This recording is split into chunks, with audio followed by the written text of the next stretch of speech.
So, on the line, we have our old friend of mine, Nity Gritz. How are you doing, my friend?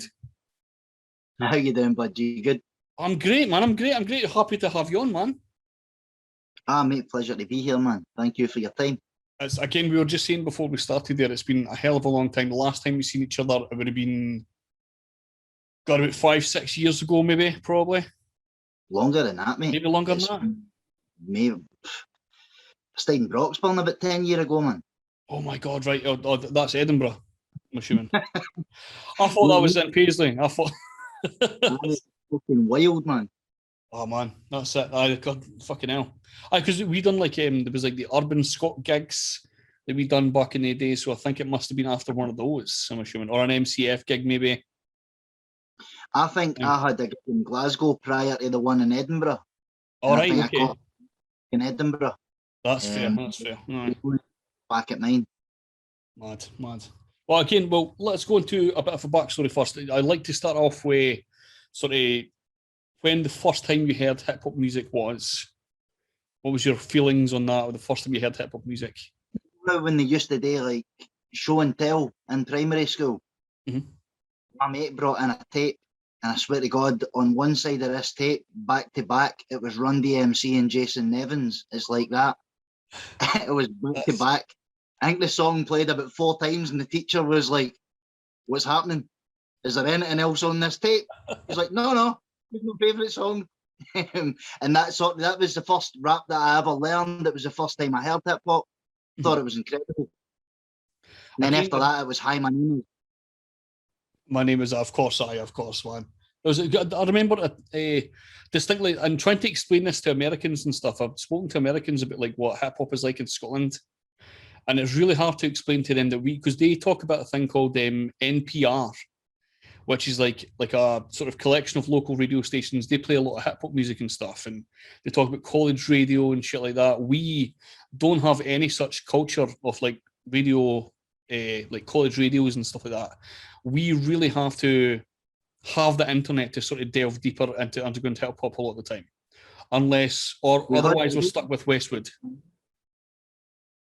I don't know if it's still running just now, but sure, me and Jay McCleary done a show on Sub City Radio, and that was used as a platform to play sort of any new stuff coming through for the underground artists in Scotland. So was that reachable, like sort of out with like I know it was like an online station as well, but was it like a popular thing for people to tune into, like for the city and stuff? I know no one to float my own boat, but I know that we put ratings through the roof the first couple of weeks. Nice. But it sort of dwindled after that. It's like anything, mate. People pick things up and put it down 5 minutes later.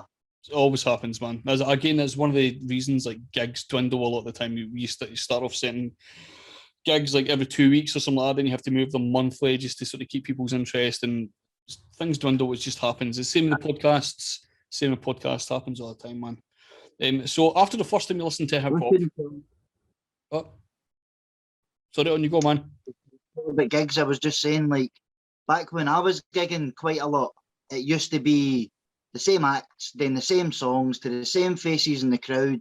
Yeah. And I think it's really quite repetitive, and nobody wants to sit and watch that. Most people are out to get drunk and talk to their favourite rapper. That's all it is. Do you know what I mean? That's it. Or boast about how fucking busy they are, and then play the same 4 songs. Yeah. That's one of the things I noticed as well was like, actually, let's go back a little bit as well. So like since you first sort of heard rap music and stuff, when did you finally figure out that you were going to be able to start like recording stuff like that? Like, how did you go about that? Recording, I stayed in Drumchapel when 8 Mile came out, and then we moved to Hillington, and I had been writing just a wee bit before that. But my party trick was, you know, that song Boys in the Hood by Eazy-E, NWA. Yes. I used to freestyle over that song and make up my own lyrics, and my pals used to write your own stuff. You're really good at that. Just write something. So around about that time, and then I moved to Hillington, and Big Taj stayed at Dean Park, which was an hour-long walk for me to him. And I think I'd done that at one point every single day. Right. Just because Taj was giving me the pointers, he was making the beats for me, he was sort of showing me what goes where and how to do this and that. And so I picked up a lot for Taj. And then obviously Big Div was my mentor at Reed Kerr College at a DJ course that I went to. So through that, I sort of picked up more, and that sort of sent me on my way. Yeah. If we just to mention to people, Big Taj is probably one of the most known beatboxers in the UK, I would say. Like really, really pretty known in the UK, especially in Scotland, I would say. One of the most gifted, creative people that you'll ever be in a room with, should you get the chance to meet him. Definitely, definitely. And also Big Div, a guy known for sort of one of the pioneers of like Scottish hip hop as well, like there from the very beginning, basically, and helped a lot of artists that you know today, including guys like Respect BA, Loki started there. And I think, did you ever work Mac with G? Sace? Mac G. It's another name that I keep forgetting about as well. Did you ever work with Sace? I didn't ever get the chance to work with Sace. I think I just missed the whole Trialec thing. You know, that's where Sace sort of, I sort of just missed that. Right. That's fair. So what did you learn from Big Div and stuff like that? What kind of things was he teaching you? Like bar structures and stuff like that? Wasn't he really teaching me, mate, like that, like you write to the bar like this? It was nothing like that. It was more so playing things that were a wee bit different to what I was listening to. Right. I would go and sit in Div's house and it would be like, if you heard this, listen to the way he done that and listen to the way he done that. A good example would be MC Juice, Raise 'Em High. Right. That man carries the same rhyme scheme for 3/16s. And he never runs out of rhymes. That's more than impressive to me. Like that's what MCs should be doing. You know what I mean? And when Div put that on, I kept going back to him like, mate, what was the name of that song again? Tell me the name of that song again. Incredible, man. So in terms of like, he just opened the door to some real fucking hip hop to me. That's what Div done. Yeah. And again, that's one of the most important things for somebody like trying to get really better, because have been used to like sort of, again, probably like Westwood and stuff like that. But like, what sort of stuff were you listening to at the time? Was it just Eminem? I was listening to Eminem, Atmosphere, Aesop Rock, Sage Francis, Idea and Abilities. UK wise, Roots Maneuver. Always been a massive fan of Chester P. I was listening to a lot of Chester P and Foreign Beggars at the time as well. Skinny Man, of course.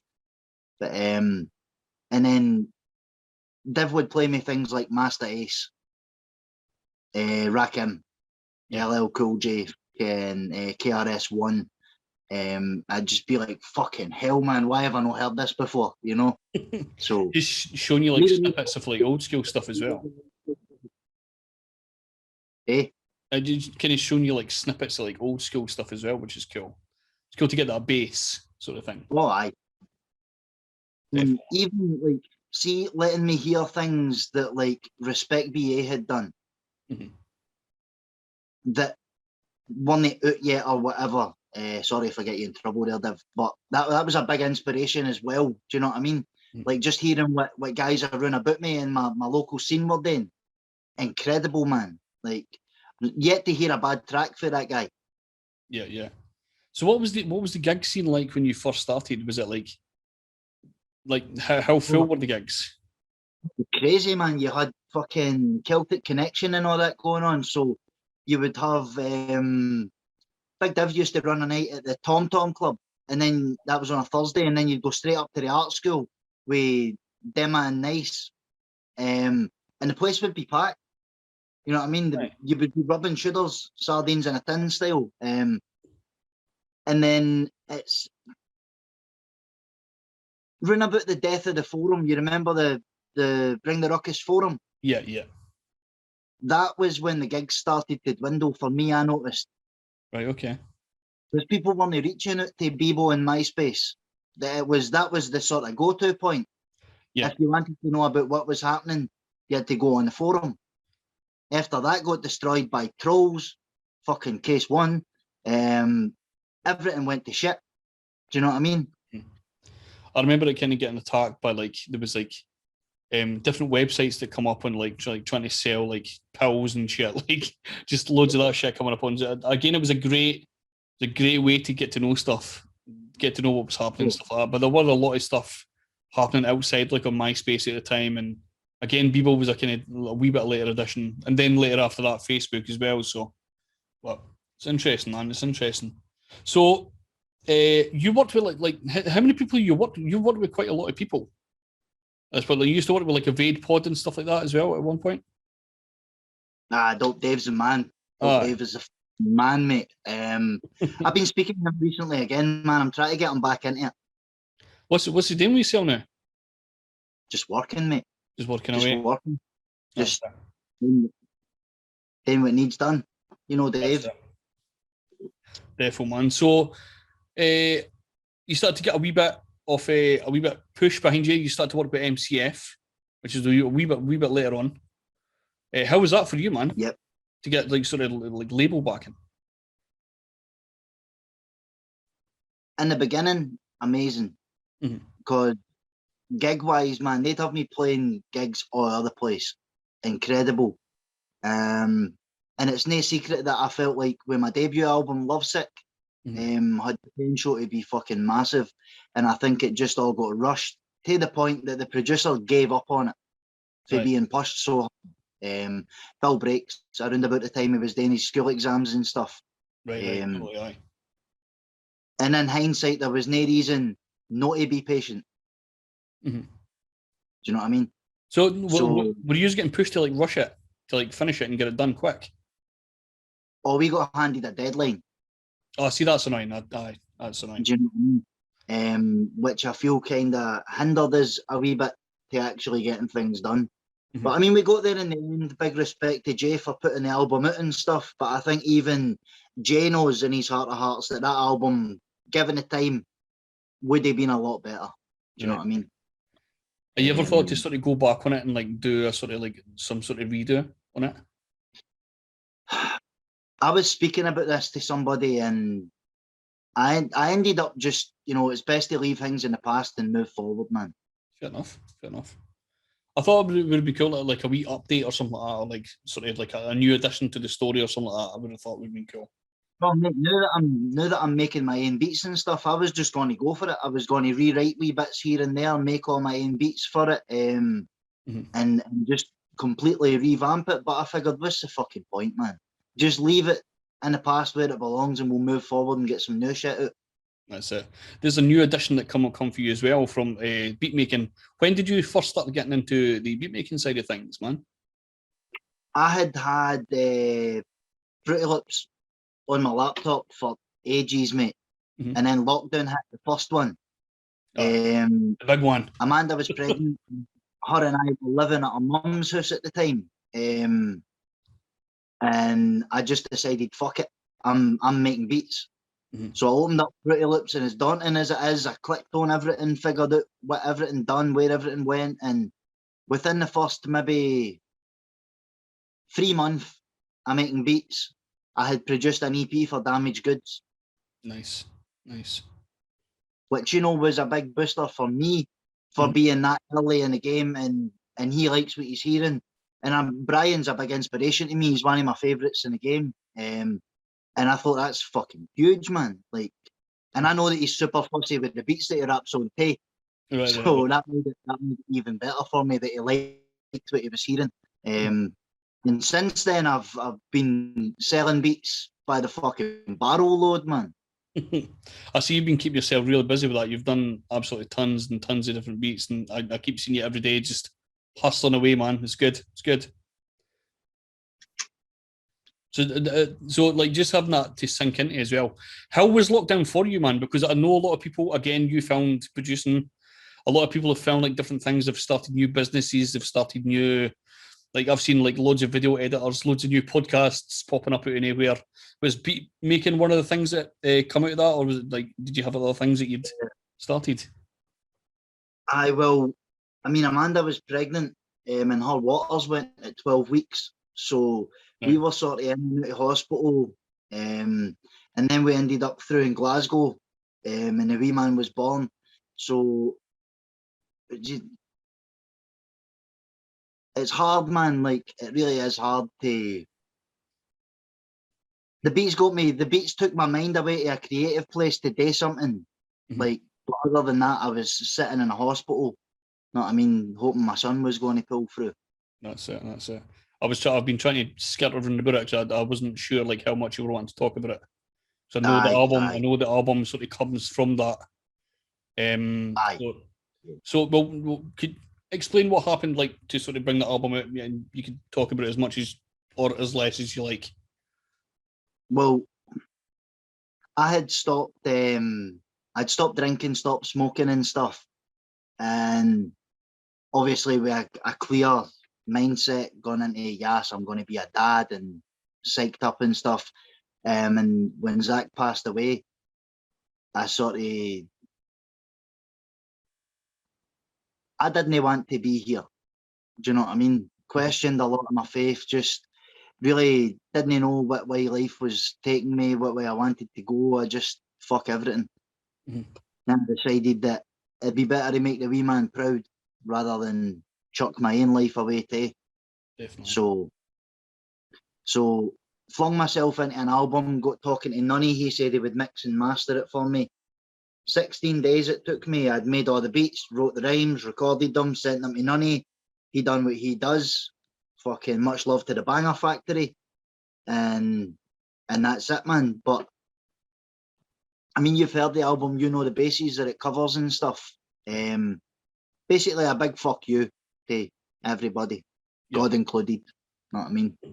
There's a lot about cancel culture and stuff in there as well. Oh mate, there's things that I thought I was going to get a book chucked at me for, but nobody's opened their mouth. Well, see, what happens is you covered a lot of things that have been annoying people, but there's nothing that's been like. Some people have started coming out with different sort of like a right wing stuff a lot of the time. You've never come up with anything like that. So there's, I'm trying to watch what I'm saying here as I go through, but there's people that have said things in the past that have been a bit fucking over the top, but you've sort of, in trying to be open in what you're saying, you have been reserved in a sense. If that makes any fucking sense at all. Does that make any sense? I don't think it does.